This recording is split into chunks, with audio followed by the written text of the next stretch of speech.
첫 번째 뇌 지문은 저번에 좀 잘 해놨고 헷갈리는 건 없다라는 의견이 대다수인데 혹시나 필요하신 분들은 질문하세요. 알겠죠? 그래도 간단하게 요약을 하자면 이 지문에서는 우리 각 언어 이론마다 과정들이 좀 달랐죠. 그렇죠? 그리고 개념들도 조금씩 달랐어요. 개념 중심부가 있었던 리시트하임 또는 각회 이 부분이 있었던 운동 영역에 있었던 또 게슈윈드 모형 이런 것들이 있고 각각의 그 과정들 관계들이 좀 복잡하게 막 얽히고 설켜 있는 것 같지만 하나하나 정리하면은 보여요. 오늘은 요 경제 지문 중심으로 좀 하고 미술 지문도 제가 설명을 할 수 있으면 할 건데 아마 요 미술 지문 설명하기 힘들면은 제가 이거 녹화는 해서 따로 그냥 전달할게요. 알겠죠? 수업을 다시 한번 하는 것보다 녹화해서 올릴게요. 녹화해서 개별적으로 또 올려드릴게요. 경제 지문을 한번 다시 봅시다. 경제 지문은 다들 어려워하시는 것 같은데 경제 지문의 포인트는 여러분들이 지금 요 그래프를 이해하는 거예요. 그래프 이해하는 거. 요 그래프를 그대로 지문에 있는 내용으로 따라가면서 이해하는 게 중요해요. 그리고 수요가 뭐고 공급이 뭔지 기본적인 단어, 어휘, 그리고 이 곡선이 왜 이렇게 공급 곡선은 오른쪽 위로 올라갈까? 수요 곡선은 왜 아래쪽 밑으로 내려갈까? 이것만 이해 먼저 한번 해봅시다. 지문 읽기보다 이 공급 곡선은 왜 이렇게 위로 올라갈까? 수량이라고 얘기를 했네요. 가격이라고 얘기를 했네요. 공급 곡선은요. 일단 가격에 따라서 가격이 비쌀수록 여기가 가격이 더 비싸겠죠. 여기 한 500원이라고 할게. 여기 250원 이라고 한다면 여러분들이 공급자야. 판매하는 사람이야. 그러면 가격이 높을수록 판매하고 더 많이 판매하고 싶지 않을까? 그렇죠? 그래서 곡선이 이렇게 우측 위로 올라갈 수밖에 없어요. 반면 이 수요 곡선은요. 여러분들이 사는 사람이거든요. 사는 입장에서는 가격이 떨어져야 가격 여기 한 10원으로 100원으로 놓읍시다. 가격이 떨어져야 내가 더 많이 사고 싶어져. 또 살 수도 있게 되고 실제로. 돈은 정해져 있잖아. 용돈은 정해져 있는데 우리 싸야 더 많이 살 수 있잖아. 그러니까 이 그래프들이 왜 이렇게 우측 위로 올라가고 우측 아래로 내려가는지 기본적인 이해를 해 주셔야 돼요. 경제 그래프에서 공급과 수요 곡선.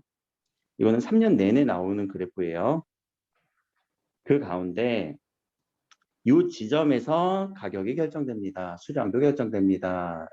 라고 하는 이 경제 원리를 이해해 주셔야 돼요. 그러면 그 경제 원리만 알아서는 여기서는 또 풀기가 좀 힘들죠. 지문을 읽어가면서 한번 해봅시다. 자, 지문을 이제 자세히 읽는 것보다 이해 중심으로 할게요. 저번에는 지문 한 지문 한 지문 다 뜯어보면서 했지만 이번에 문단 중심으로 중요 내용 체크하면서 넘어갈게요. 최근 수입품에 높은 관세를 부과하여 국제 무역 분쟁이 발생하면서 관세에 관한 관심이 높아지고 있습니다. 우리 첫 문단에서 이제 관세에 대해서 얘기를 하는 키워드를 제시하고 있죠. 그러면 관세가 무엇인지 여러분들 알고 있어야 되네요. 다행히 관세를 이렇게 설명했어요. 관세란 수입되는 재화에 부과되는 조세로 조세 수입을 늘리거나 국내 사업을 보호하기 위한 목적으로 관세를 부과합니다. 자, 관세란 무엇이다? 정의하고 있고요. 특징 하나 있죠? 조세 수입 늘릴 때 하는 특징, 또 산업보호, 국내 산업보호할 때 관세를 부과하는 특징, 이 특징을 잡아주셔야 됩니다. 여기까지. 조세 수입 늘릴 때, 조세 수입이라는 건 세금 많이 거두려고 할 때, 그럼 관세는 어디다 붙인다고요? 수입되는 물건에만. 수입되는 물건, 재화라는 거는 물건, 물품 다 들어가요. 그런데 자, 그런 데는 항상 내용이 전환되죠. 다른 내용 나올 거예요. 지금까지 관세란 무엇인지 설명을 했다면 그런데 이후에는 무슨 내용을 나오는지 한번 봅시다. 관세를 부과하면 국내 경기 및 국제 교역에 영향을 미치게 됩니다. 자, 경기라는 단어는 경제의 분위기죠. 경제의 분위기가 또는 국제 교역에 영향을 미치게 됩니다. 아, 이 관세가 발생하는 어떤 효과겠구나. 이 효과. 이런 효과 두 가지가 나왔죠. 첫 번째 문단은 관세가 갖고 있는 관세의 개념, 그리고 관세의 특징, 혹은 관세의 효과 이런 식으로 정리해 주시면 될 것 같아요. 그 중심 문단 정리는 지금 중요한 건 아니니까 다시 돌아와서 그럼 이 관세를 어디에 붙인대요? 조세 수입 늘리거나 산업 보호하기 위한 목적으로 한대요. 이 내용이 뒤에서 또 다시 설명이 될 거란 말이에요. 이 키워드들을 잘 잡아줘야 돼요. 첫 문단 읽을 때. 지금까지 대부분의 이런 모의고사 지문들은요, 첫 문단을 그냥 주지 않아요. 첫 문단의 핵심 내용들을 좀 응축시켜서 혹은 우리가 예측할 수 있게끔 내용들을 준단 말이에요. 앞에서도 우리 실어증 지문, 실어증 배우는 줄 알았지만 생각해보니까 실어증 아니었지. 실어증이 뭔지는 간략하게 설명을 했을 뿐 뇌에 관한 뇌의 연구 이론들을 설명했었죠. 언어 이론들을 설명했었죠. 그렇죠? 그런 관계들을 좀 잘 생각을 해주시고 자, 두 번째 문단으로 갈게요. 두 번째 문단은 자, 관세가 국내 경기에 미치는 영향을 살펴보기 위해서 시장에서의 수요와 공급 원리를 알아야 합니다. 자, 이 부분은 앞서서 말씀드렸던 이 그래프예요. 수요와 공급 그래프. 관세를 제시해놓고 관세를 설명하기 전에 일단 사전에 여러분들이 기본 배경 지식으로 이걸 알고 있어야 된다고 얘기했잖아. 국내 경기에 미치는 영향을 살펴보기 위해서는 시장에서 수요 공급 원리를 알아야 된다는 거. 이게 먼저 알아야 되는 거야. 수요와 공급 원리를 먼저 알고 그 다음에 관세까지 우리가 얘기를 해볼게 라는 거예요. 그러니까 관세를 바로 정리 못해요. 수요와 공급부터 알아야 돼요. 이게 첫 단계예요. 그림은 가격에 따른 수요량과 공급량의 변화를 나타낸 그래프입니다. 여기서 수요 곡선은요. 잡아주세요. 수요 곡선 이렇게 체크해 주시고 재화의 가격에 따른 수요량의 변화를 나타냅니다. 자, 재화의 가격에 따른 거예요. Y축을 지금 가격으로 얘기했죠. 수요량의 변화, X축 수요량의 변화. 자, 이거를 얘기하면 그대로 눈으로 이렇게 눈여겨 보셔야 돼요, 여러분들. 지문에서 얘기했으면은 그래프에 있는 거 한 번씩만 째려보는 느낌으로 너 어딨지? 그리고 X축인지 Y축인지는 이 설명 안 해도 이제 눈에 들어와야 되고 X축에 뭐 있고 Y축에 뭐 있고. 근데 여기서는 Y축에 따른 X축의 변화라고 얘기를 했어요. 뭐 X축에 따른 Y축의 변화라고 해도 되지만 여러분들 헷갈리게끔 이렇게 한 거예요. 사실. 보통 우리는 X축 기준으로 설명하지 않니? 여러분들 수학할 때? 이거 얘가 잘못됐네 그러면. 그치? 좀 비판 좀 해봐 여러분들. 왜 이렇게 어렵냐? 어려운 이유가 그거예요. 우리는 습관적으로 X축에 따른 Y축을 구하는 게 수학의 공식으로 그렇게 원리를 생각했을 텐데 얘는 지금 Y축에 따른 X축의 변화를 생각해 보래. 아니 이게 말이야 똥이야. 우리가 알고 있는 수학이랑 다르잖아. 그럼 비판을 해. 그렇지만 그게 이래서 우리가 지금 지문이 안 읽히는구나 이유일 수도 있어요. 나타나는데 그래프에서 가격은 재화 1단위 추가 소비를 위한 소비자의 지불용이 가격을 나타내기도 합니다. 자, 단어가 좀 어려울 거예요. 다시 한번 설명하면 재화의 1단위 추가 소비라는 거는 하나 더 살 때, 한 단위 더 살 때, 그냥 한 개 더 살 때, 한 개 더 살 때, 신발 한 켤레 더 살 때 추가 소비를 위한 지불용이 가격을 나타내기도 합니다. 라고 얘기를 했어요. 지불용의라는 거는 내가 그렇게 낼 만한 의사가 있다. 내가 지불할 의사가 있다. 수요 곡선에서요. 자, 공급 곡선은요, 또 반대죠. 공급 곡선은 재화의 가격에 따른 공급량의 변화를 나타내는데 1단위 추가 생산을 위한 생산자의 판매용이 가격을 나타내기도 합니다. 내가 하나 더 판매하는 데 있어서 신발 한 켤레 더 만들어내는 데 있어서 판매용이 가격, 이 정도 가격이면은 조금 더 살 수 있을 것 같아 라고. 그래서 기본적으로 이 X축과 Y축에 대비해서 공급 곡선은 이런 식으로 올라가고 수요 곡선은 내려간다라는 거 기본적인 이해를 이렇게 좀 어렵게 설명을 한 거예요. 오히려 설명이 더 어려워. 알겠죠? 그리고 공급량에 따른 요 재화의 가격에 따른 거예요. 지금 계속 가격에 따른 재화의 가격에 따른 가격에 따른 변화 그리고 가격에 따른 수요량의 변화 지불용이 가격을 나타내기도 합니다. 그러니까 가격이 먼저 생각을 먼저 하셔야 된다는 거. 자, 밑으로 내려와서 수요와 공급 원리에 따르면 재화의 균형 가격은요. 수요 곡선과 공급 곡선이 만나는 P0점에서 자 뭐가 가격은요. 가격은 P0점이에요. 자 만나는 점 2점이죠. 이 점이 여기에 P0점 이게 가격이래요. 균형 가격을 여기서 형성시켰고 이게 균형 가격이라고도 써놓으면 좋아요. 시험에서 어떻게 바뀔지 모르니까. 재화의 가격이 P1로 올라가면 자 가격 변화에 따른이라고 얘기를 했었죠. 그럼 P1로 올려볼까? 가격을 이렇게 P1로 올라가면 수요량은 어떻게 줄어들어요? P1에 해당하는 이 가격의 수요량은 이쪽에서 이렇게 줄어들었죠. 공급량은 어떻게 될까요? 공급량을 한번 볼까? 공급량은 파란색으로 가격이 이렇게 올라갔네요. 여기에 해당하는 요 공급 곡선의 요 선의 요 점 여기에 공급량은 늘어나게 되죠. 재화의 가격이 이렇게 내려가면 반대네요. 재화의 가격 밑으로 내려주면 되지. 요 가격을 하면은 수요 곡선은 이렇게 돼서 이쪽이 될 거고요. 그렇죠? 그리고 공급 곡선은 반대쪽이 되겠네요. 이렇게.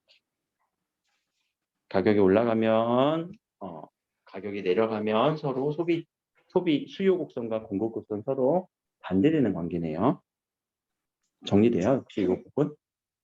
이 부분 그냥 그래프 그대로 따라가 주는 부분이에요. 알겠죠? 그래프 따라가기. 이 부분을 먼저 이해하셔야 돼요. 이 부분 이해 안 하면 뒷부분이 더 어려우니까. 자, 넘어갑시다. 이처럼 재화의 가격 변화로 수요량과 공급량의 변화가 달라지면 소비자 잉여와 생산자 잉여도 변하게 됩니다. 잉여라는 단어는 뭘까? 잉여라는 단어는 뭘까? 또 처음 나오는 단어지? 처음 나오는 단어고 우리가 기본 배경 지식이 없다라고 한다면 이건 분명히 질문에서 설명해 줄 거예요. 실제 모의고사에서도 11월에 모의고사 볼 때도 여기서 잉여라는 단어는 뭐라고요? 제품을 소비하거나 판매함으로써 얻는 이득. 판매하면서 얻는 이득이래요. 소비자 잉여는 그래서 뭐예요? 어떤 재화를 구입할 때 지불 용의가 있는 가격과 실제 지불한 가격의 차이. 자, 뭐에 빼줘야 돼? 지불 용의 가격과 이것도 정리해 주세요. 빼기 실제 지불 가격.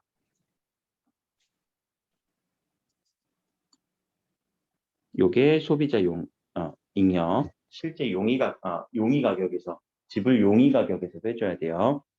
생산자 잉여는 생산자가 재화 판매할 때 실제 판매한 가격과 실제 판매한 가격이네요. 얘는 좀 다르지 않니?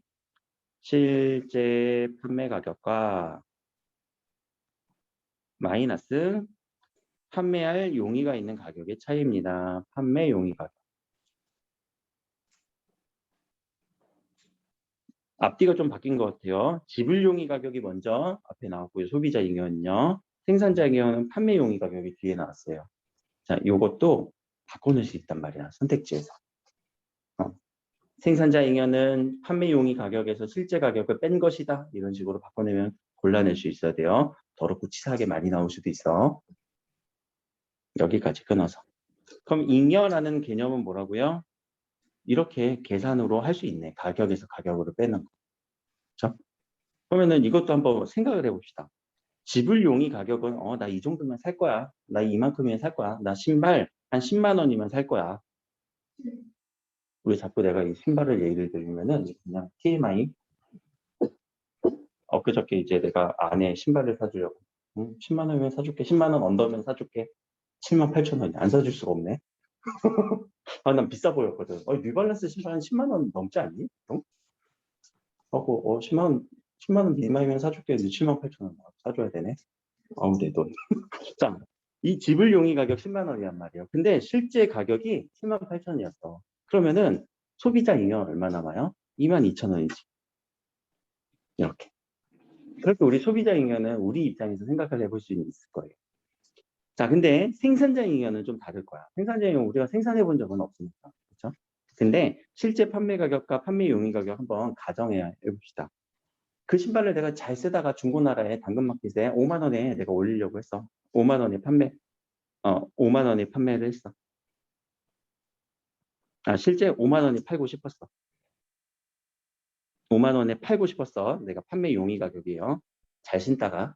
근데 갑자기 그게 가격이 폭등하더니 이거 되게 희귀템이래, 레어템이래. 신발을 내가 신었는데도. 근데 10만 원에 누가 사가겠대. 그래갖고 실제 10만 원에 거래가 딱 됐다고 가정을 해봅시다. 그럼 난 얼마가 이득이에요? 5만 원 이득이죠. 이럴 때 우리가 생산자 잉여가 되는 거예요. 내가 원래 생각했던 가격보다 실제 거래했던 가격. 그 차이. 그렇죠? 그럼 반대는 안 되냐? 반대면은 여러분들 사고 싶어? 실제 지불 가격이 11만 원이면 살 거야? 내가 원래 10만 원에 살려고 했는데? 판매는 또 내가 원래 5만 원에 팔려고 했는데 4만 원이면 판매할 거야? 선생님 할인해주면 되지 않을까? 그거 더 내고. 그렇죠? 그러니까 이렇게 그러니까 역이라고 하는 이 반대는 성립이 안 될 거예요. 요거는 논리적으로도 요 공식이 맞아요. 논리적으로도. 여러분들 지불용이 가격보다 비싸면 안 살 거잖아. 그치? 그리고 내가 판매용이 가격보다 비싸면 안 팔 거잖아. 그 관계예요. 자, 어렵지 않죠? 자, 그림에서 수요 곡선과 실제 제어의 가격 차이에 해당하는 가는, 그럼 이 가가 뭔지 봐야 돼요. 가를 가서 찾아봅시다. 가가 이 그래프 상에서 어떻게 나와요? 면적으로 제시가 되어 있죠. 면적이죠. 자, 면적 요만큼의 면적이 이만큼의 면적은 어떻게 구해요? 가격 곱하기 수량 곱하기 2분의 1 해줘야지. 그렇죠? 삼각형이니까.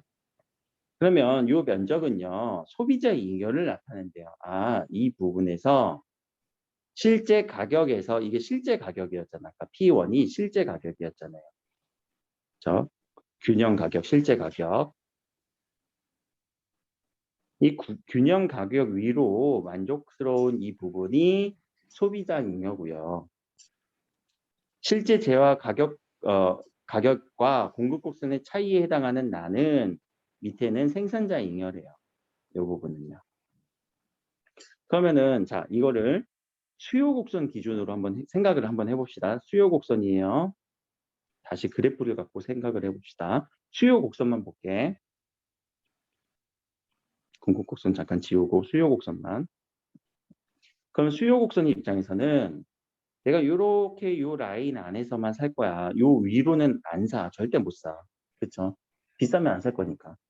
근데 이 가격만큼 P1만큼 P0만큼 균형 가격이 제시가 됐다면 요 가격 안에서만 우리가 움직일 거란 말이에요. 이렇게 요 가격 안에서 요 가격으로만 우리가 선을 연결할 수 있고 여기서 만나는 접점인 요 점이 거의 최소 리밋 지점이 되겠죠. 이 가격보다 비싸면은 당연히 적게 살 거고 이 가격보다 많으면 더 많이 살 거고 그래서 요 수요 곡선에서는요 요 부분을 그러면 소비자 잉여라고 보는 것이 소비자가 만족감을 얻는 거거든요. 내가 만족감을 느낀다는 거는 금전적으로 이득을 봤다는 거죠. 10만 원 생각했는데 7만 8천 원이야? 살 거야. 그런 만큼의 금액들이란 얘기예요. 요 면적이요. 우리가 생각했던. 그럼 반대로 생산자 입장에서도 그래프가 반대로 들어가면 되죠. 생산자는 반대야. 이쪽으로는 판매 안 해. 손해니까. 판매를 해야 되는데 요 면적에 해당하는 금액이야? 그럼 판매 안 하지. 손해니까. 그쵸? 그러니까 생산자는 분명히 요 위에 있는 요 밑에 있는 이제 선택 안 한다는 이유는 들었죠. 요 위에 있는 것 중에 우리가 선택을 할 건데 가격이 이렇게 정해졌대. 그러면은 이쪽은 선택이 안 될 거니까 이 가격 아래쪽에서의 요 면적이 생산자의 만족도인 거죠. 생산자가 그래 나 요 가격이면 원래 이 정도 팔려고 했는데 이 가격에 팔았네 만족이잖아. 나 요 가격에 팔려고 했는데 요 가격에 팔았네 만족이잖아. 그렇죠? 그러니까 그 만족도가 여기 면적이 되는 거예요. 요 면적 이해됐어요? 원래 모의고사 풀 때 이 정도까지도 이해 안 해도 돼요 사실. 여러분들 모의고사나 수능은 이 정도까지 이해를 요구하진 않아요. 그냥 지문에서 야 면적은 만족이야. 그냥 그걸로 대입해서 풀어. 요 정도 수준인데 학교에서 내신으로 들어가는 순간 오히려 이게 더 복잡해질 수 있으니까 요 그래프 선 라인에서의 그래 가격이 이거보다 싸면 나 살 거니까 이 정도가 소비자 만족에서 가격이 이렇게 형성되니까 남는 부분 여기가 소비자 만족이겠구나. 반대로 공급 곡선이 이렇게 되는데 싸면 안 팔 거잖아. 근데 싸면 파는 가격에서 가격이 이렇게 형성될 거니까 여기를 지워준 여기가 만족도겠구나. 그래서 소비자 잉여, 생산자 잉여라고 얘기를 하는구나. 자, 그래프 이해를 잘 하셔야 돼요. 여기까지 이제 그래프 이해가 안 됐다. 선생님 들어도 무슨 말인지 잘 모르겠어요. 다시 읽으세요. 이거 이해가 안 된 채로 뒤에 가면 더 헷갈리니까 일단 알겠죠? 왜냐면 아직 관세 얘기하지도 않았어. 우리 잠깐 잊고 있었던 이 관세는 아직 나오지도 않았어, 뒤에서. 여기서 관세가 들어가는 순간 더 복잡해질 거잖아. 그렇죠? 그러니까 기본적으로 여러분들 경제 지문을 읽을 때는요. 혹은 법 지문을 읽을 때 이걸 사회 지문이라고 얘기를 하거든요. 보통. 이런 지문들을 읽을 때는 앞부분의 내용들을 잘 정리하면서 이해하면서 들어가야 돼. 그냥 빠르게 읽으면 되겠지? 안 돼. 자, 만일 재화 가격이 P0에서 P1로 올리면 여러분들 눈도 따라서 올라가야 되죠. 소비자 잉여는 줄어드는지 한번 볼게. 그리고 생산자 잉여는 늘어나는지 한번 볼게요. 근데 가격이 이렇게 내려가면 소비자 잉여는 늘어나고 생산자 잉여는 줄어드는지 한번 봅시다. 먼저 가격이 올라 봅시다. 자, 가격을 올리면 가격이 올라갔네요. 소비자가 만족도, 소비자의 이 수요 곡선에서는요. 이 정도 가격이면 다 만족스러운 거거든요. 거기서 아까 가격이 이렇게 형성이 됐으니까 여기가 만족도였어요. 근데 이 만족도도 이제 추구를 못하네. 왜? 가격이 이렇게 올라갈 거니까. 그럼 이 부분들이 지워지면 만족도는 요만큼으로 작아지지. 만족도가 가격이 이만큼 올라갔다고 해서 절반 되는 게 아니라 만족도는 확 줄어드는 것 같아요. 면적 차이가 꽤 심하지 않니? 이거는 대입시켜봐도. 그렇죠? 면적 차이가 심하죠. 그리고 소비자 입장에서도 봅시다. 생산자 입장에서도. 생산자의 공급 곡선은 이 밑으로는 안 팔 거야. 이 위에가 만족도였는데 원래 이만큼이면 만족을 했던 이 정도 넓이가 가격이 올라가면서 이만큼 늘어났어. 오히려 이만큼이 더 추가가 됐죠. 그럼 만족도가 확 커졌네. 그리고 이 만족도를 비교를 하더라도 이만큼 공간이 만족도가 더 높아졌죠. 생산자 만족도가. 소비자 만족도와 생산자 만족도를 비교했는데도 없었던 공간만큼의 넓이가 훨씬 더 넓어진 것 같아요. 이해됐죠? 이 부분도 우리가 하나 캐치해놔야 돼요. 이게 나중에 관세에 이제 적용이 되거든요. 아까는 소비자 만족도는 이만큼이 있었던 게 없어진 거잖아. 그쵸? 근데 공급자 만족도는요, 이만큼이 더 생긴 거잖아요. 그러면 생긴 거에서 없어진 걸 빼더라도 이만큼이 더 추가적으로 생긴 거예요.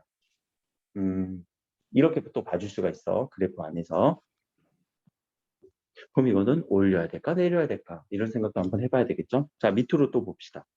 가격을 내릴게요. 소비자 입장에서 가격을 내려가면은 원래 만족도가 이만큼 더 늘어나죠. 이게 더 생긴 거네요. 근데 공급자 입장에서는 원래 이만큼 써야 되는 건데 오히려 더 가격이 이렇게 줄어서 이만큼만 생겼어요. 그래서 이만큼의 만족도가 빠졌어요. 여기도 마찬가지네요. 이만큼의 가격이 더 추가적으로 생겼네요. 이 부분을 뒤에서 뭐라고 하냐? 사회적 잉여라고 얘기를 해요. 뒤에서 다시 한번 볼게요. 자, 이 과정은 그럼 이해가 됐죠? 서로 가격이 위아래 왔다 갔다 함으로써 면적의 변화가 생기네. 그럼 면적의 변화는 뭐라고요? 만족도라고요. 잉여라고요. 적용시켜 봅시다. 자, 이를 바탕으로 관세가 국내 경기에 미치는 영향을 알아보자. 자, 이제 뭐가 관세 얘기하겠대요. 근데 지금도 복잡한데 관세가 들어가면 더 복잡하지 않아? 그러니까 앞에 부분 여기까지 해서 정리를 꼭 해주셔야 돼. 근데 정리할 게 뭐 있니 사실. 그 면적만 우리가 생각하면 되는 거예요. 그래? 자, 밀가루 수입 전에 형성된 K국의 밀가루 가격이 500원이래요. 국제시장에서 형성된 밀가루 가격이 300원이래요. 우리나라의 코리아라고 할게요. 밀가루 가격이 500원이고 수입 밀가루, 국제시장은 수입하는 밀가루의 수입 물품이죠. 관세는 어디다 붙여? 수입 물품에 붙이는 거였어요. 300원이라고 가정해보자. 우리나라가 자유무역을 통해 관세 없이 밀가루를 수입하면 국산 밀가루 가격은 수입 수준인 여기까지 내려갈 거예요. 왜? 500원으로 팔면은 잘 안 팔 거예요. 네, 선생님 그래도 우리 국산 사시는 분들 있잖아요. 라는 조건 다 무시하고. 알겠죠? 단순 비교예요. 이럴 때는. 그 결과 국산 밀가루 공급량은 줄어들 거예요. 자, 아까 그래프가 어떻게 돼 있어요? 수요 그래프만 그리면은 이렇게 되죠. 가격이에요. 수량이에요. 500원이었대요. 500원에서 300원으로 낮춰지면 수량은 어떻게 돼요? 줄어들죠. 이 얘기를 지금 이렇게 했네요. 그럼 공급은요? 수요량은요? 공급이래. 수요량은요? 늘어나겠지. 반대였잖아. 원래 500원이었던 이 가격에서 300원만큼 수량이 더 늘어나겠네요. 그렇죠? 그 얘기를 여기까지 한 거예요. 여기까지 이해되죠? 국내 수요량에서 국내 공급량을 뺀 나머지만큼, 자, 어느 부분만큼? 국내 공급량 이만큼, 그리고 국내 수요량 이만큼, 수요량에서 이만큼을 빼주래요. 그럼 여기서 이만큼 빼면 어느 정도가 남을까? 요 가운데 요만큼이 남겠지. 요 정도 둘 간의 거리. 요 이따 그래프에 다시 볼게. 이만큼을 수입하게 된다는 거야.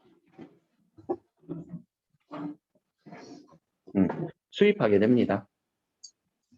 밀가루 수입으로 국산 밀가루 가격이 하락하면 결과적으로 그러면 이 초록색 부분이 수입 물량이 되는 거죠. 수입하게 되면 결과적으로 생산자 잉여가 감소하지만, 자, 아까 우리가 가격이 떨어질 때 생산자 잉여가 감소한다는 건 봤었죠. 생산자 잉여가 이만큼이었던 삼각형이 이만큼으로 바뀌었잖아요. 그렇죠? 근데 소비자 잉여는 증가하게 돼요. 소비자 잉여는 아까 이 그래프였잖아요. 이런 그래프가 이런 그래프로 늘어났잖아요. 면적이. 소비자 잉여는 증가하게 된다. 증가한 소비자 잉여와 감소한 생산자 잉여가 크기 때문에 증가한 소비자 잉여 이만큼이 감소한 생산자 잉여, 감소한 거는 이만큼 감소했죠. 이거 비교했을 때 아까 추가 요만큼이 남는다고 얘기를 했었죠. 이만큼이 크기 때문에 소비자 잉여와 생산자 잉여인 총합인 사회적 잉여는요 더 커집니다. 아까 그래프 면적이 똑같이 줄어들고 늘어나는 게 아니라고 했어요. 똑같이 줄어들고 똑같이 늘어나는 게 아니라 뭔가 요만큼이 더 늘어나기도 하고 요만큼이 더 늘어나기도 했었죠. 그러니까 요 부분이 사회적 잉여라는 얘기예요. 그래프에서. 여기까지. 자, 잉여에 대해서 서로 비교하는 거. 가격이 오르거나 내릴 때 서로 잉여 비교를 했어요. 가격이 내리면 소비자 잉여가 커졌어요. 어려우면 여기다 써놔야 돼. 가격은 하락됐네요. 소비자 잉여 커졌네요. 생산자 잉여 낮아졌네요. 근데 이게 훨씬 더 크기 때문에 증가한 부분이 더 크기 때문에 따라서 사회적 잉여는 늘어났네요. 이렇게. 문장으로 정리하면은 이렇게 될 거예요. 관계가. 근데 이 관계를 그래프에서 이해하는 게 제일 좋고 그래프에서 이해가 좀 힘들 것 같아요. 선생님. 그럼 이런 식으로 서로의 관계를 비례 반비례니까 화살표로 표시를 해준 것도 좋아요. 그러면 반대의 경우는 이거는 이제 if예요. 가격이 올라가면 어떻게 될까? 소비자 잉여는 낮아지겠죠. 생산자 잉여는 높아지겠죠. 그리고 생산자 잉여가 더 컸었죠. 근데 사회적 잉여는 여전히 더 클 거예요. 그렇죠? 사회적 잉여는 여전히 커요. 뭐 사회적 잉여까지는 생각 안 하더라도 요거까지는 우리가 추론해낼 수 있죠. 서로 역의 관계구나, 반의 관계구나.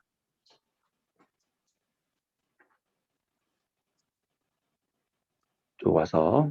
그런데는 화재 전환 항상 다른 내용으로 전환될 거예요. 어디로 전환되는지 꼭 눈여겨봐야 되고요.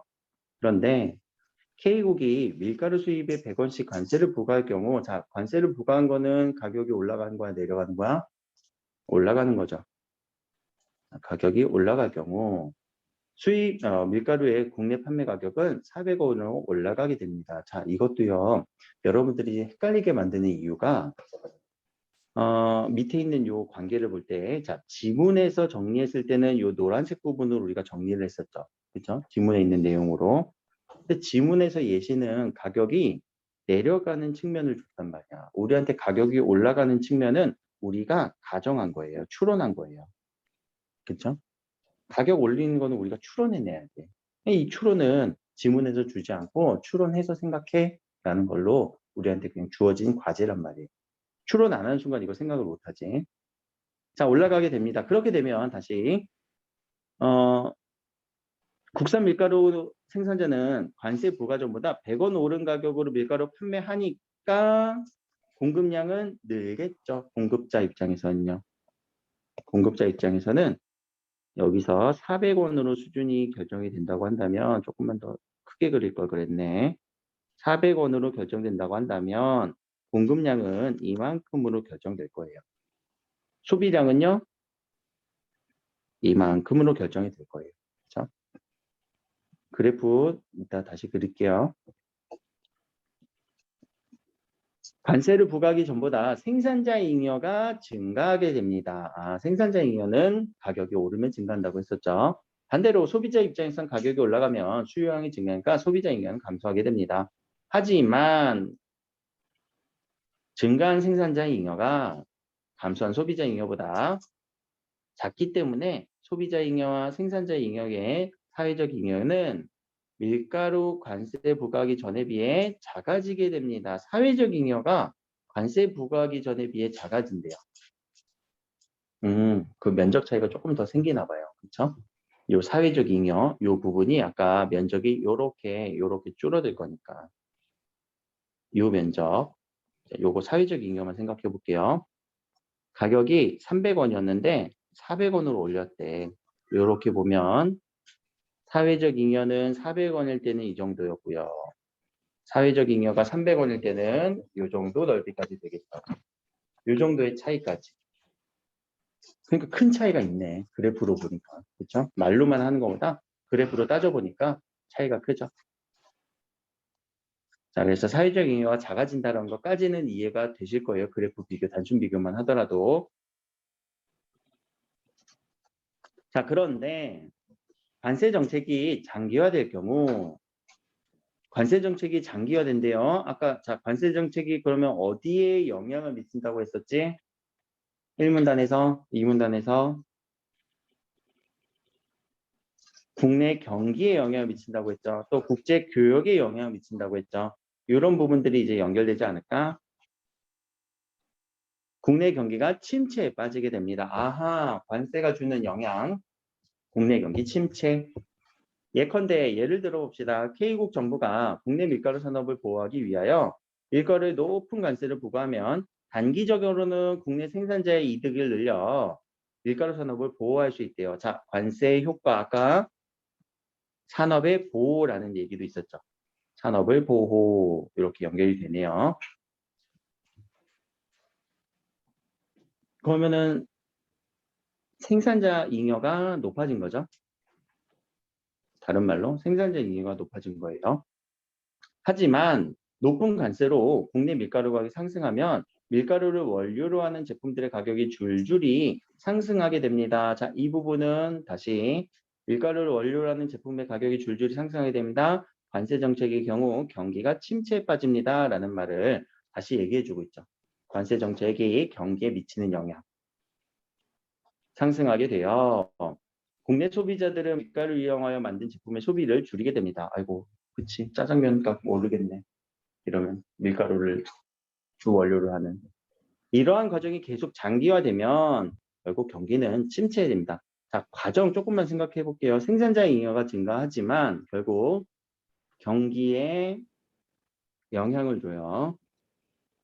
그러면 가격이 인상되는 경기 영향을 우리가 과정을 한번 봅시다. 경기에 영향을 주는 게 가격 인상이 돼요.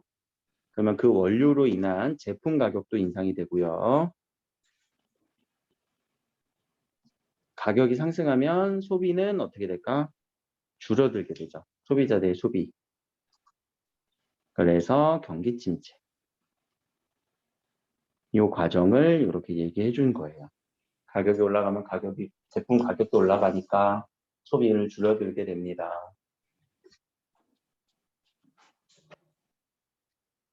실제로 실제 사례의 예시를 들어주고 있네요. 그렇죠? 실제 사례 예시. 1930년대 국내 산업을 보호할 목적으로 시행한 관세 정책으로 인해서 오히려 1929년에 발생한 경제 대공황이 심화된 사례를 이를 잘 보여주고 있습니다. 경제 대공황이에요. 이게 관세 정책 때문에 그렇다고 여기서는 주장을 하고 있네요. 자, 마지막 문단 어떻게 마무리하는지 꼭 봐주세요. 이렇게 볼 때 국내 사업을 보호할 목적으로 부과된 관세는 사회적 잉여를 감소시킵니다. 감소시키는 거 앞에서 얘기를 했었죠. 사회적 잉여 감소.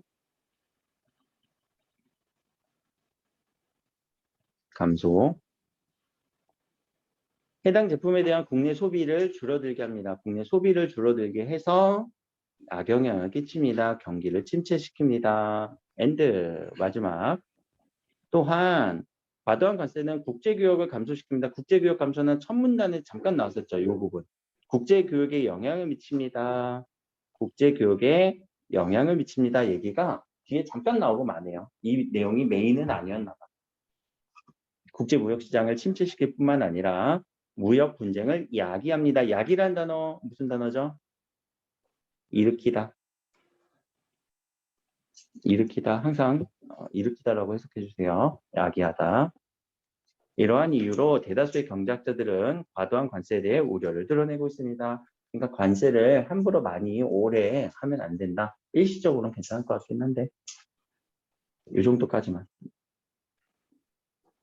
그러고 나면 정리 한 번만 해볼게요. 그래프.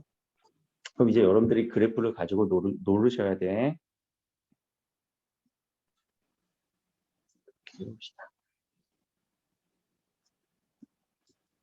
이렇게 올라가는 생산곡선, 생산자잉여, 생산자, 공급. 이렇게 내려오는 거는 소비, 수요. 원래 균형 가격은 요지죠. 그러니까 P0 균형 가격이에요. 그렇죠? 그러면 지금 가격을 하락시켰다 관세를 올리는 이 과정만 한번 다시 볼게요. 지문에서 500원이라고 했죠? 500원이라고 했는데 얘가 이렇게 내려졌어. 300원 수준으로 내려갔어요. 그렇죠? 300원 수준으로 내려가면 생산은 어떻게 돼요? 여기에 이만큼. 여기 수량이죠. 이 수량이 줄어들어요. 그러면 300원에 걸린 만큼 소비는 늘어나요. 그럼 우리나라에서 자 여기가 10개라고 할까? 20개, 30개, 40개, 50개라고 합시다. 그러면 10개만 원래는 30개만큼 생산을 하다가 10개만큼 줄여버린 거예요. 이렇게 이 라인에서 생산. 근데 사람들은 가격이 낮아졌으니까 더 많이 원할 거야. 50개를 원할 거야. 그럼 몇 개 부족해? 40개 부족하지. 그럼 이 40개가 어떻게 돼? 수입으로 대체될 거란 말이야. 그 얘기를 지문에서 했어요. 자, 두 번째는 가격을 이제 다시 너무 낮은 것 같아. 관세를 좀 부과해볼까? 100원 부과해서 400원 수준으로 올렸어요. 400원 수준으로 올리니까 여기에서 결정이 되겠네요. 여기에서 결정이 되겠네요. 자, 이때는 그럼 몇 개 수입하게 돼요? 20개 수입을 하겠죠. 수입의 양도 이렇게 달라지겠네. 수입은 항상 요 가격, 요 수량에서 수량을 빼라고 얘기를 한 거고요. 잉여만 생각해 볼까요?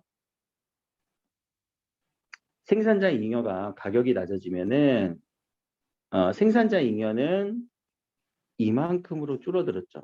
생산자 잉여를 빨간색으로 합시다. 그다음에요. 면적으로 요 부분을 할게요. 이만큼이 된 거죠. 원래는 이만큼이었던 얘가 이만큼으로 줄어든 거예요. 확 줄어들었지. 그치? 자, 소비자 잉여는 소비자 잉여는 이만큼이라고 했어요. 자, 이만큼이었던 소비자 잉여가 가격이 300원으로 낮아지니까 이만큼이 더 추가가 된 거죠. 확연한 차이가 나죠. 이렇게 차이가 난다는 거예요. 잉여에 대해서도. 근데 다시 가격을 올려볼까? 다시 가격을 올리니까 얘는 지워야 되겠네. 얘는 지우고 이만큼은 회복이 돼. 여전히 생산자 잉여가. 소비자 잉여는 이만큼으로 좀 줄어들겠지만 그래도 아직 이 부분에 대한 여분의 사회적 잉여는 좀 남아있네요. 그 정도. 자, 이렇게 그래프 안에서 이해해 주는 거 좋아. 이 부분 수입량이 결정하는 거, 이거 뒤에 지문에서 문제 나오죠. 수입량이 결정되는 그 수량 파악하는 거, 그리고 잉여의 면적의 관계. 자, 38번 문제부터 이제 문제 분석을 한번 해봅시다. 윗글에 대한 설명으로 가장 적절한 거는 내용 일치 문제일 텐데, 자, 여기 이제 다 지우고 내용 일치 문제는 뭐 한번 필기한 대로 두시고요. 가서 찾을 수 있어야 돼요. 알겠죠? 자, 상반된 두 입장을 제시한 후 이를 절충하고 있다. 상반된 두 입장 무슨 입장? 설명되니 안 되니? 상반된 두 입장. 설명이 돼? 안 되지. 선생님, 상반된 두 입장은 소비자 잉여와 생산자 잉여 두 입장 아닌가요? 그거는 입장이라고 보기는 어렵죠. 그냥 하나의 경제적인 요소지. 자, 문제 상황을 언급하는 해결책을 구체하고 있다. 어떤 문제 상황?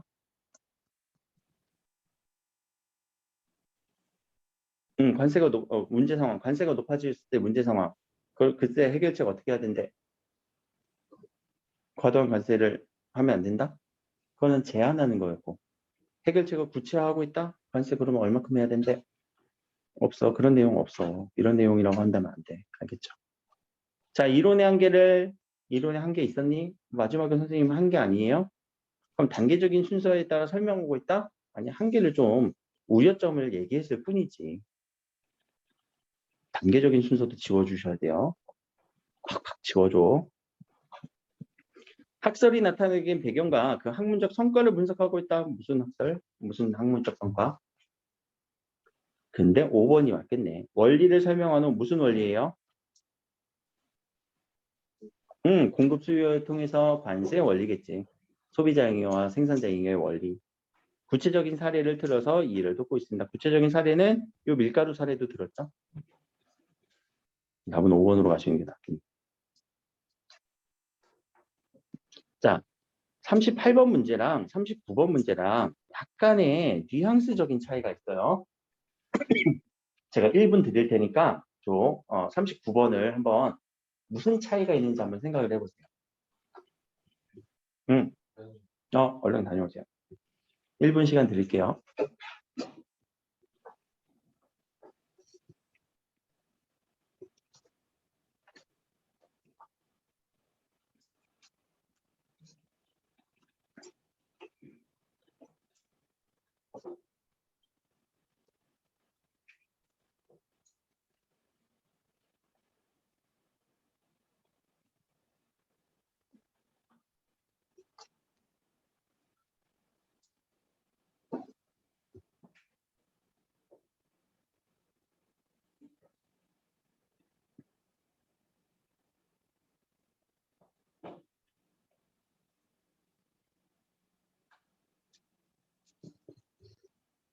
문제만 보는 건 문제가 더 풀라는 얘기가 아니라 문제 어떤 부분들이 지금 발문만 보면은 설명으로 적절한 거, 이해로 적절하지 않은 거 무슨 차이가 있느냐 그 얘기를 물어봤던 거고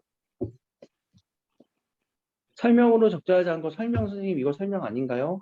이해 선생님 이것도 이거에 대한 이해 아닌가요? 그렇게 보는 것보다 자 위에 38번 문제는요. 그래 전개 방식 문제예요. 어떻게 글을 전개시키고 있니? 라는 거.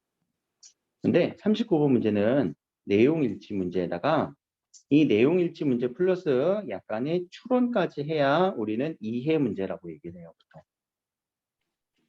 그래서 38번 문제 같은 경우는 여기에 나오는 선택지에 대해서 내가 대답을 하는 게 목적이고요. 대답을 해서 풀어줘야 되고요. 대답을 하는 과정이 찾는 과정이에요. 진짜 39번 내용일치 문제는요. 직접 그 부분을 찾아야 돼요. 지문에서. 이렇게 풀어줘야 돼요. 두 개를 접근하는 방식이 달라요. 그러면 자, 1번 볼게요. 선택지. 소비자의 지불용의 가격은, 소비자의 지불용의 가격 어디 나왔더라? 뭐 잉여 얘기할 때 나오지 않았을까? 균형 가격보다 항상 높다. 소비자의 지불용의 가격은, 소비자의 지불용의 가격 가서 볼까? 어딨니? 여기 있겠네. 소비자의 지불용의 가격은 소비자의 지불용의 가격은 균형 가격보다 항상 높습니다. 자, 그러면 이거에 대해서 여러분들 OX 문제를 해야 되잖아. 지불용의 가격과 균형 가격의 차이. 그럼 지불용의 가격과 균형 가격은 항상 누가 더 높대? 지불용의 가격이 더 높다라는 거죠. 내가 이 돈을 주고 살 생각을 하는 거야. 근데 항상 균형 가격이라는 거는 우리가 실제 물건의 가격이죠. 이 물건 가격이 항상 더 쌀까? 왜 아니라고 얘기됐지? 어떤 경우가 성립이 돼요? 그러면 반대의 경우는 균형 가격이 비싸면 여러분들 균형 가격이 만약에 비싸면 살 거야 안 살 거야? 안 사겠지. 그래 그런 상황도 발생하잖아. 자 내용 일치 문제 아까 이 부분을 가지고 나서 여러분들이 추론해 주는 문제 패턴이죠. 반대의 경우도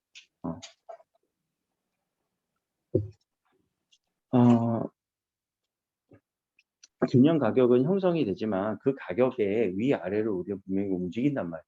그래서 아까 이 그래프에서도 봅시다. 여기 균형 가격이죠. 그러면 균형 가격보다 항상 지불용의 가격이 크려면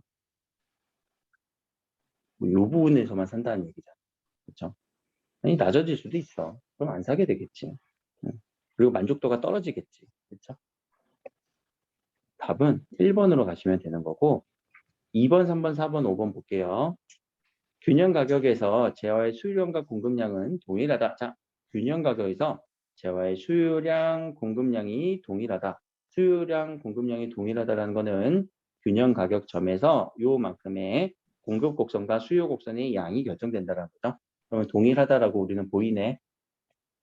2번은 그래서 맞는 거. 3번, 원료의 가격은 이에 기반한 제품의 가격에 영향을 미친다. 그치? 원료의 가격은 이거 어디에 나왔었죠? 이 마지막 부분 여기에서 나왔었죠? 오히려 제품 원료의 가격이 제품의 가격이 높아진다. 이렇게 높아진다라고 하면 필기가 됐을 거예요.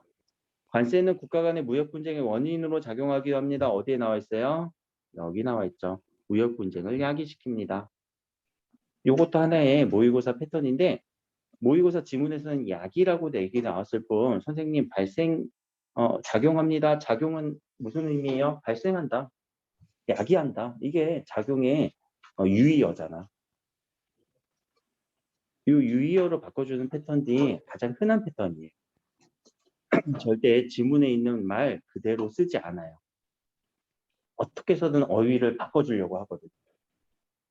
그런 패턴도 조심해야 돼요. 알겠죠? 그러니까 그대로 찾으려고 하면 안 돼. 약간의 뉘앙스라던가 어휘가 바뀔 수는 있는 거는 여러분들이 인정을 해줘야 돼요.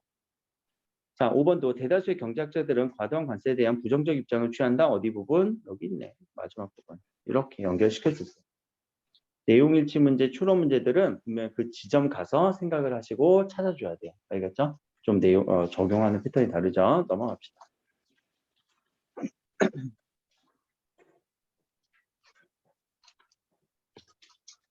자, 기억의 이유로 적절한 것을 한번 생각을 해볼게요. 그럼 기억은 뭐였는지 꼭 리마인드. 관세는 사회적 잉여 감소시킨대. 자, 관세는 사회적 잉여를 감소시킨다라는 내용을 적어주시고 밑에 선택지를 보지 말고 이거에 대한 이유, 왜라는 답을 스스로 먼저 답해 보세요. 관세는 사회적 잉여를 감소시킨다고? 왜? 관세가 붙으면 가격이 어떻게 돼? 높아지지. 그렇죠? 그럼 이 가격이 높아짐에 따라서 아까 면적 차이가 생기지 않았니? 이 정도? 이 정도? 그치? 요 면적 차이가 있었어. 그럼 노란색으로 한번 볼게요. 관세가 붙기 전 300원에서 관세가 붙은 후에 요 정도는 사회적 잉여로 보면은 얼마만큼 줄어든 거야? 이만큼에서 초록색 이만큼으로 줄어든 거죠. 줄어들었네. 그치? 사회적 잉여가. 그래서 관세는 사회적 잉여를 감소시킨다라는 말일 거예요. 그쵸? 관세는 사회적 잉여를 감소시키네. 그러면 뭐가 뭐보다 더 커요? 줄어든 소비자 잉여가 소비자 잉여의 마이너스 폭이 늘어난 생산자 잉여보다 얘가 더 크죠. 줄어든 게 더 크죠. 생산자 잉여가 플러스가 돼도 아무리 플러스가 돼도 균형 가격 이상에서는 확 늘어나지만 균형 가격 밑에서 관세가 가격 인하가 되고 무역하는 상황에서 관세를 붙이는 이 상황에서는 소비자 잉여가 더 줄어들 수밖에 없다. 그럼 그 얘기를 밑에서 찾아주면은 자, 답은 몇 번으로 보여요? 답 골라볼까?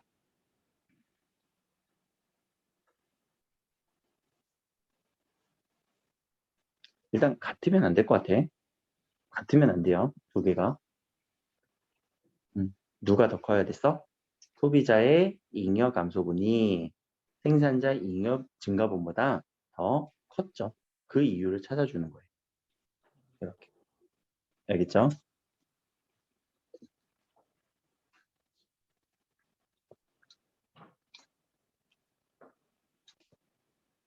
음,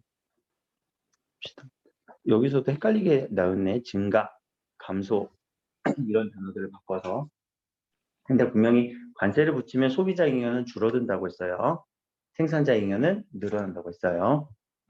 그 차이도 명확하게 찾아줘야 돼요. 자, 41번 갑시다. 보기를 설명한 내용으로 적절하지 않은 것을 골라주세요 라고 하는데 이런 문제들은요. 보기에 적용해 줘야 돼요. 앞에 있는 지문에 있는 내용을 그대로 어떤 대표적인 내용을 이 부분 보기에다가 적용해 주는 문제예요. 이 문제가 가장 어려울 수도 있고 이 문제만 해결할 수 있다면 여러분들은 다 풀 수 있어요. 자, 보기부터 먼저 읽읍시다.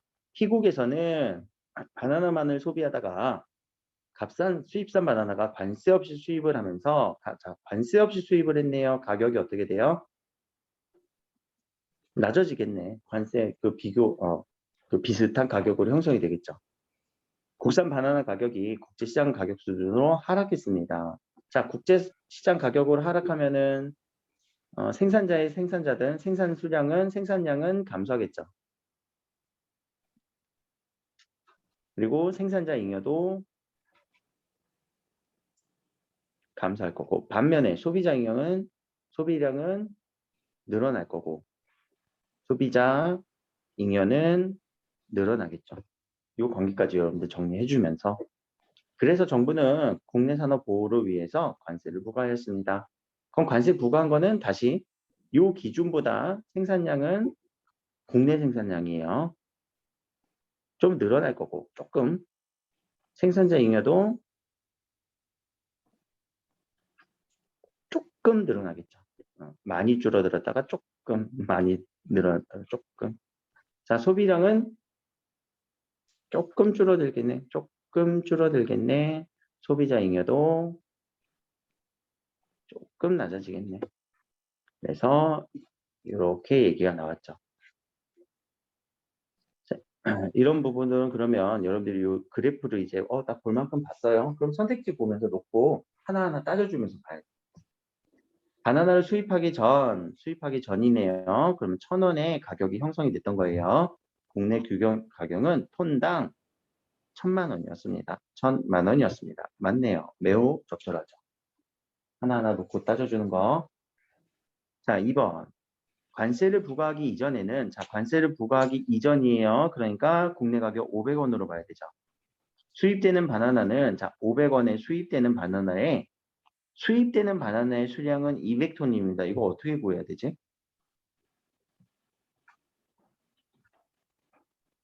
소비량, 전체 소비량 마이너스 국내 생산량. 이렇게 되면 수입량이 된다고 했죠. 자, 그러면 요 500원, 관세를 부과하기 전 500원에 걸린 소비량은 250톤이에요. 마이너스. 이때 국내 생산량은요, 50톤이에요. 50톤 빼면 수입량은 200톤. 맞네요. 자, 이 정도를 수학이라고 하진 않지. 산수지. 경제지문에서는요, 약간의 산수 정도 나와요. 3번. 관세를 부과하기 이전과 이후의 가격을 비교해보니 톤당 200원만큼의 관세가 부과되었습니다. 이건 그냥 이렇게 차이 보면 되겠죠. 이 정도 차이는 200원. 맞네요. 4번. 관세를 부과한 결과 국내 생산자는 바나나의 공급량을 50톤에서 100톤으로 늘리게 됩니다. 500원일 때랑 700원일 때 공급량은 50톤에서 100톤으로 늘어났네요. 자, 50톤에서 100톤으로 늘리게 됩니다. 50톤이 늘어났다. 이렇게 바꿔줘도 돼요. 맞네. 답이 5번인가? 아닌가? 잘못 읽었나? 자, 관세를 부과한 결과 수입되는 바나나의 수량은, 자, 관세를 부과한 결과네요. 관세를 부과한 후 수입량은 어떻게 구하라고요? 이 공식대로 구하라고요. 이전보다 50톤이 줄어들었습니다. 아, 이거 다 구해야 되네. 해보자. 관세 부과하기 전에는 얼마였어요? 여기네. 관세 부과하기 전. 관세 부과하고 나서 한번 구해봅시다. 700원일 때 소비량은 200톤.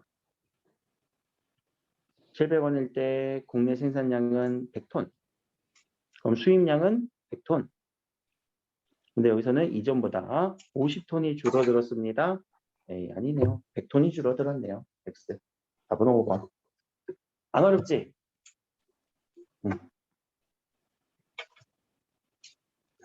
어디가 틀렸는지 명확하게 해야 되고, 그러면 자, 변형 문제. 여러분들 학교에서는 이거 100톤으로 줄 거야. 그럼 다 맞네. 어딘가를 바꾸겠지. 얘들아, 이렇게. 그게 가장 유력해. 알겠죠? 이 선택지를 새롭게 내기는 좀 힘들어서 그냥 이거 숫자 바꾸기 놀이 정도 할 수도 있어요. 그거 대비할 수도 있어. 근데 숫자를 외우지 마. 외우는 게 아니라 지금 이렇게 우리가 계산했잖아요. 계산을 그대로 우리가 해주면 되니까 이 숫자 외우는 거 아니에요. 50톤이었어. 맞아. 이거는 200톤이었어. 이 숫자가 100으로 바뀌었네. 그렇게 문제 풀면 안 돼요. 그러다 낚여요. 자, 42번 봅시다. 자, 윗글에 관세 A와 보기에 수입 할당제에 대해서 이해한 내용을 적절하지 않은 것 골라주래요. 한번 봅시다. 수입 할당제는 일정 기간 특정 재화를 수입할 수 있는 양을 제한하여 할당량까지 자유무역 상태에서 수입하고 그 할당량이 채워지면 수입을 전면적으로 금지하는 비관세 정책입니다. 자, 이해됐어요? 수입 할당제란 뭐예요? 자유무역 상태에서 수입을 하래요. 관세 있어요? 없어요? 관세 없어요. 그 다음에 수입을 전면적으로 금지하는 거예요. 그렇구나. 관세 없이 수입을 하다가 어느 정도 그 양이 채워지면 더 이상 수입 안 하는 거예요. 수입 할당제는 수입되는 재화의 양을 제한함으로써 국내 가격을 자연적으로 상승되겠지. 왜? 수입이 제한되니까.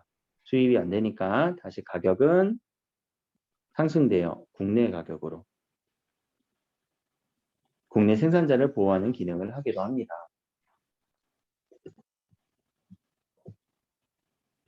그래서 이 관세와 수입 할당제를 놓고 서로 비교를 하라는 얘기네요. 그러면은 관세가 있다 없다? 관세 없네요. 수입 할당제는. 그리고 둘의 공통점도 있네. 공통점 찾아볼까?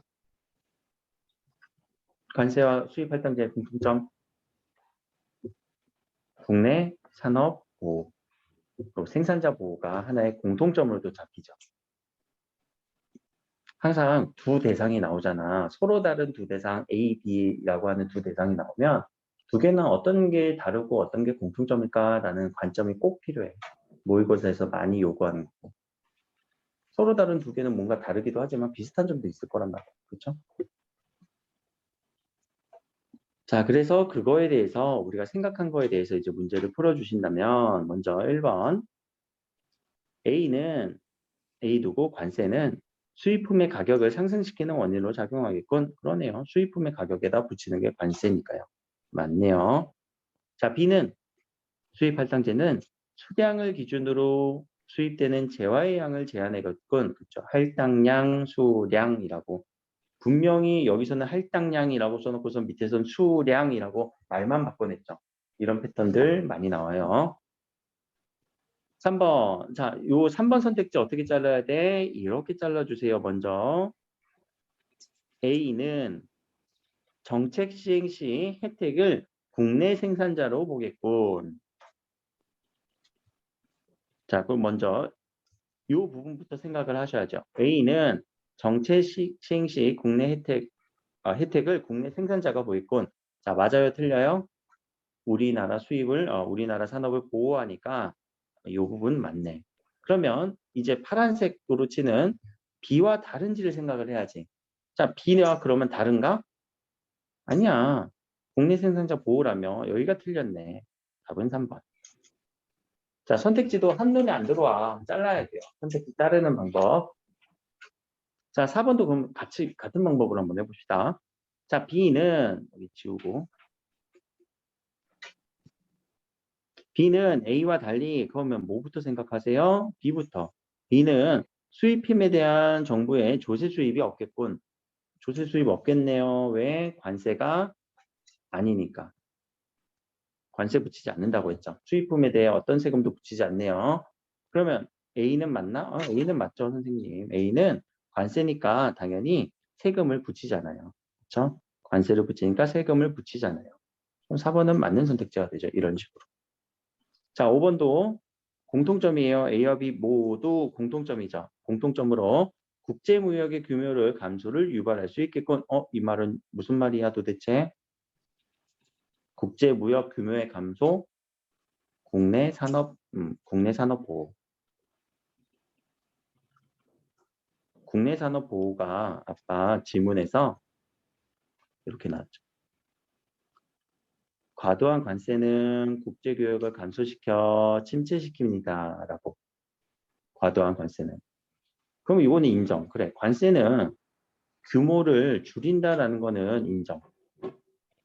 근데 B는요? B에 대해서는 정확하게 나왔나? 아니, 그 이상은 수입 안 되잖아. 할당량이 넘어가면 수입이 안 되잖아요. 그렇죠? 무한히 증가하는 게 아니니까 규모 감소를 유발할 수도 있겠군 추측이잖아요. 그렇죠? 얘도 적절하다라고 볼 수 있겠네요. 아까 우리 완벽하게 틀린 게 하나 있었죠. 3번이랑 5번이랑 헷갈릴 때는 이렇게 해줘야 돼요. 완벽하게 틀린 걸 찾는 거예요. 자, 여기까지 얘기를 좀 해봤고. 자, 경제 지문은 하나하나 이해하면서 넘어가셔야 돼요. 특히 이 그래프 이해해 보시도록 노력해 보시고, 선택지도 이런 식으로 분석을 한번 해보라는 거예요. 알겠죠? 그러니까 여러분들 그 학교 교재라던가 아니면 그동안 선생님이 나눴던 프린트 다시 한번 이런 식으로 관점을 한번 보고, 앞에 요 미술 지문은 뭐 제가 이게 어렵진 않은 것 같아서 그냥 여러분들한테 맡겼지만 요 지문은 원래 계획은 수업을 다시 하려고 했었거든. 주말이나 뭐 밤에. 근데 요건 제가 영상 다시 이렇게 찍어서 그냥 그대로 올려놓을게요. 요거는 그 영상으로 수업을 하는 걸로 합시다. 영상 대체를 할게요. 알겠죠? 자, 오늘 수업은 여기까지.